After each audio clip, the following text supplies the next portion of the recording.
এই বৃষ্টির দিনে অল্প খরচে সামান্য উপকরণ দিয়ে হাতের কাছে থাকা এই সবজি খিচুড়িটা বাসায় একবার ট্রাই করে দেখুন। এত মজা হয় ভাই, বিশ্বাস করেন। আপনি এটা থাকলে পুরাই মুগ্ধ হয়ে যাবেন। তাহলে রেসিপিটা শুরু করা যাক। তার জন্য প্রথমে একটা কড়াইয়ের মধ্যে সয়াবিন তেল দিয়ে দিচ্ছি। তার মধ্যে আমি এলাচি, তেজপাতা, গোলমরিচ কালো, লং, দারচিনি, আস্ত জিরা দিয়ে দিচ্ছি। এরপরে 1 কেজি পরিমাণ আমি এখানে পেঁয়াজ দিয়ে দিচ্ছি, পাতলা স্লাইস করে। পেঁয়াজটাকে এখানে সুন্দর করে নরম করে নিব, ফ্রাই করে নিব। যখন আপনার মোটামুটি নরম হয়ে যাবে, আমি এখানে পরিমাণ মতো আদা রসুন পেস্ট দিয়ে দিচ্ছি। আমার এখানে 250 গ্রাম মতো আদা রসুন পেস্ট হবে। এরপরে 5 মিনিট সুন্দর করে ভুনা করে আদা রসুনের যখন কাঁচা ফ্লেভারটা চলে যাবে, এখানে আমি স্বাদ মতো লবণ দিয়ে দিচ্ছি। আমি যে কোনো খাবারে লবণ একটু কম রাখি, পরিমাণটা পরে লাগলে আবার দেওয়া যায়। এরপরে হলুদের গুঁড়া দিয়ে দিচ্ছি। খিচুড়িটা একটু হলুদের গুঁড়া একটু বেশি দিবেন। আমি এখানে 2.5 টেবিল স্পুন মতো হলুদের গুঁড়া দিয়ে দিচ্ছি। এরপর দিয়ে দিচ্ছি জিরার গুঁড়া। আমার এখানে 4 টেবিল স্পুন জিরার গুঁড়া হবে, 4 টেবিল স্পুন দিয়ে দিচ্ছি। আমি সেম আবার দিয়ে দিচ্ছি 4 টেবিল স্পুন পরিমাণ ধনিয়ার গুঁড়া।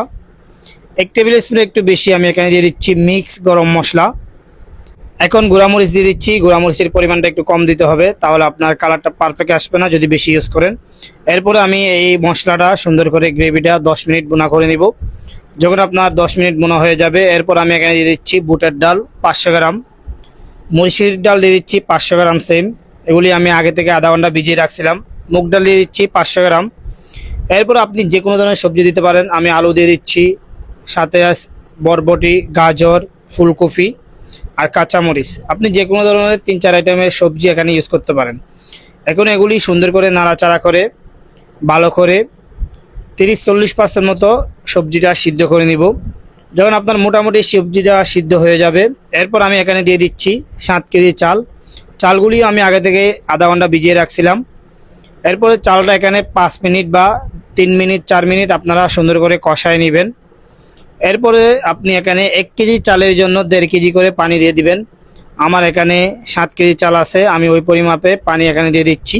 এখানে যদি ডাল আছে, হালকা একটু পানি বেশি দিতে পারেন, 100 গ্রাম মতো কেজিতে। এরপর আমি এগুলি সুন্দর করে রান্না করে নিব, ওয়েট করব যেন পানিটা শুকিয়ে যায়। পানিটা যখন মোটামুটি এরকম টেনে নিবে 80%, এরপর আমি এখানে টমেটো দিয়ে দিচ্ছি। টমেটোটা আগে দিলে গলে যায়, সেজন্য আমি টমেটোটা লাস্টে দিচ্ছি। এরপরে গুঁড়া দুধ দিয়ে দিচ্ছি, অল্প একটু, বেশি দেওয়ার দরকার নাই। এগুলি দিয়ে আবার সুন্দর করে ভালো মতো মিক্স করে নিব, গুঁড়া দুধটা যেন ভালো মতো মিশে যায়। যখন আপনার প্রপার পানিটা টেনে নিবে, উপরে সুন্দর করে আপনি এভাবে লেবেল করে দিবেন চামচ দিয়ে। আমি উপরে সুন্দর করে ভালো মতো লেবেল করে অল্প একটু দিয়ে দিচ্ছি পেঁয়াজ বেরেস্তা। এটা অপশনাল, বাসায় থাকলে দিবেন, না দিলে কোনো সমস্যা নাই। এরপরে একটু ধনিয়া পাতা কুচি করে দিয়ে দিচ্ছি।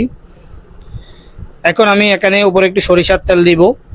এই সবজি খিচুড়ির মধ্যে যদি একটু সরিষার তেল দেন দম দেওয়ার আগে, তাহলে সরিষার তেলের একটা ফ্লেভার আসে, খেতে অনেক ভালো লাগে। এটা বাসায় থাকলে দিতে পারেন, না দিলে কোনো সমস্যা নাই।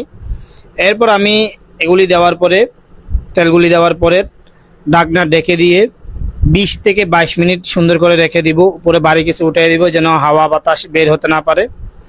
দেখেন আমি 22 মিনিট পরে ঢাকনাটা উঠিয়ে নিচ্ছি। একেবারে জর্জরা সবজি খিচুড়ি তৈরি হয়ে গেছে।